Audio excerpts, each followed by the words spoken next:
Bueno, muy buenas noches. Hoy Bueno, queremos presentar la cosmovisión china.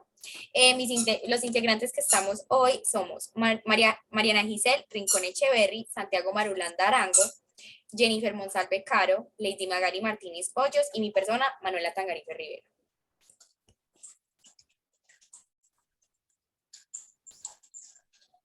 Bueno, para iniciar hablando sobre la cosmovisión china, es importante empezar contando sobre su origen.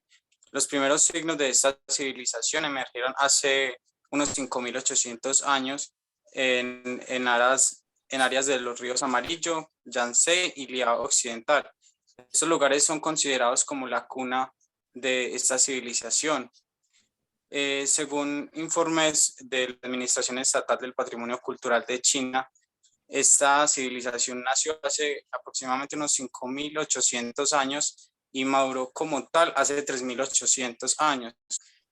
Esta es una de las cosmovisiones más antiguas del mundo y se ha conservado de una manera muy intacta a través de su historia. Es muy importante tener eso en cuenta para comprender su cultura. Continuemos, por favor. Buenas noches. Vamos a continuar entonces con la mitología de la cosmovisión china. La mitología china es el término con el que se identifica el resultado de cada una de las tradiciones que se ha catalogado como sagrado en el territorio chino. Es rica, original y variada en leyendas que explican la creación del universo, la aparición del hombre sobre la tierra y fenómenos sobrenaturales. Son siglos que han transcurrido divinidades indígenas, taoístas, budistas, héroes históricos e incluso personajes literarios que se han divinizado. Estos textos no cuentan con más de 2000 años de antigüedad. Son escritos que se pueden clasificar fácilmente como recientes. Realmente la mitología china es demasiado extensa, así que el día de hoy solamente vamos a enfocar en dos principales textos. Tenemos una que es muy conocida, que es el origen del yin y el yang, que en este orden de ideas, el yin y el yang describen las dos fuerzas fundamentales, que al tiempo son opuestos pero que se complementan, las cuales están presentes en todas las cosas. Respecto al yin es el principio femenino, la oscuridad, la pasividad, la absorción y la tierra. Y en cuanto al yang es el principio masculino, la luz, el cielo y la actividad. Y otro principio fundamental de la mitología china son las criaturas mitológicas, que son criaturas fantásticas que poseen algún poder sobrenatural, los cuales pueden ser tanto bondadosos como malignos. Estos seres predominan en la tradición china, ya que han sido objeto de muchos mitos, leyendas y culturas. Por lo general son aves, dragones o leones.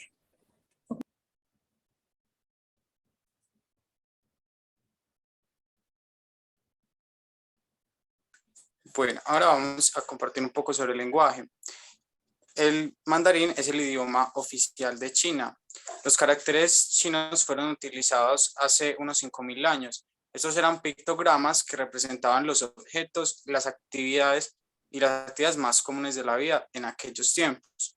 Hoy en día se siguen usando esos mismos caracteres debido a que la cosmovisión china ha sido una de las más puras y que ha sufrido menos modificaciones a través de su historia.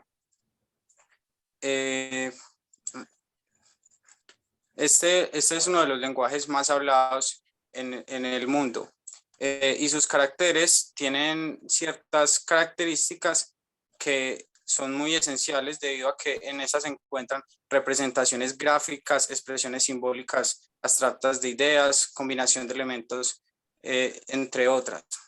Todas estas características conforman estos gráficos, los cuales hacen que sea un idioma bastante complejo de aprender.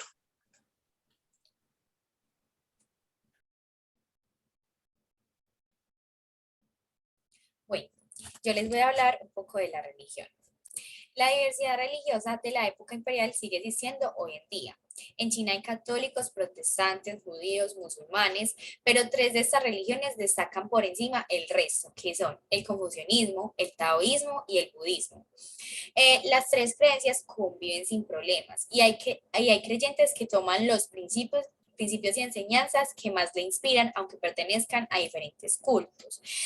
Por ejemplo, el confucianismo es del famoso filósofo chino, Confucio, que vivió entre los siglos 5 y 6 antes de Cristo. Más que una religión, el confucianismo propone una serie de principios, normas morales para vivir la vida de forma espiritual y en comunión con el resto. El taoísmo, al principio, el taoísmo no era una religión, sino un sistema filosófico que surgía de creencias más primitivas. Esta religión se inspiró en las primeras religiones que aparecieron en China, que practicaban el culto a la naturaleza y a los antepasados. Y por último, el budismo, que esa religión es la más importante en China y cuenta con más seguidores. Sin embargo, esta no se originó en China, sino que al principio se originó en la India. El culto budista se introdujo en China a medida que se conquistaban nuevos territorios y a través de la ruta de la seda.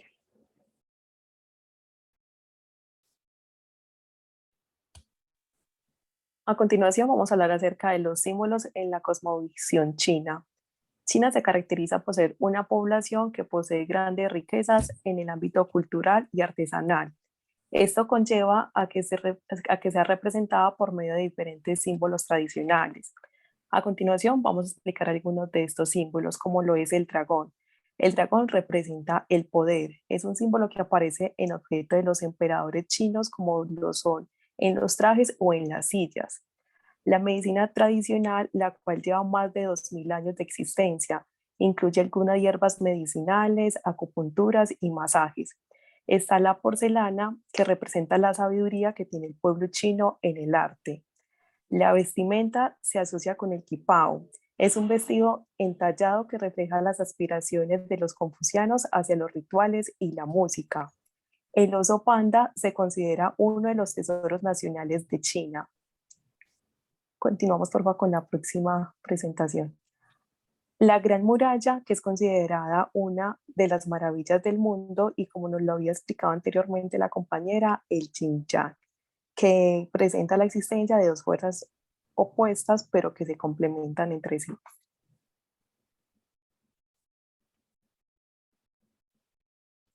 Bueno, entonces también les vamos a hablar un poquito sobre el pensamiento chino. A diferencia pues, de muchas otras civilizaciones, China usó su propio sistema astronómico basado en la creencia de que el ser humano debe estar en perfecta armonía con la naturaleza.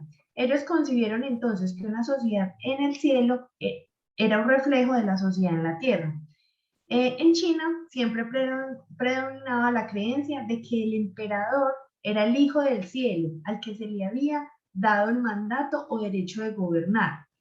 Era muy importante que el emperador pudiera probar que él tenía el derecho divino y gobernar, y esto lo lograba prediciendo entonces con exactitud estos eventos celestiales. Por lo tanto, entonces tenía unos astrónomos que observaban el cielo detenidamente y mantenían entonces unos registros detallados del movimiento de las estrellas y los planetas, apariciones de cometas, así también como los eclipses solares y lunares. A lo largo de los siglos, entonces, el pensamiento chino ha sido el producto de una variedad de influencias, entre ellas, como lo mencionaba la compañera anteriormente, el budismo, el taoísmo y el marxismo. Sin embargo, hay una tradición de este pensamiento que estaba por encima pues, de estas anteriores, que es el pensamiento con respecto al pensador Confucio. Este entonces desarrolló una filosofía política que reflejaba su horror ante la guerra constante que lo rodeaba. Para él los sujetos debían obedecer a sus gobernantes, los niños a sus padres y las esposas a sus esposos. Sin embargo, Confucio, pues a pesar de esto, no pretendía que ese orden fuera impuesto por la fuerza. Él pensaba que la sociedad debía ser siempre armoniosa y se debía alentar a las personas a su autodesarrollo para que pudieran entonces aprovechar al máximo su posición. A pesar entonces de esta énfasis en la ética y en la armonía como la mejor manera de gobernar un país, los gobernantes chinos también se aseguraron de tener el monopolio sobre el uso de la fuerza. Entonces ahora en la China contemporánea, el gobierno, que ya no está ligado pues a esta ideología, está buscando la tradición de China para encontrar pues como un núcleo moral para el siglo XXI. Teniendo en cuenta aún como esos pensamientos de Confucio. Los valores entonces de orden, jerarquía y obligación mutua siguen siendo tan atractivos como ahora en el siglo XXI como lo fueron en el siglo V antes de Cristo.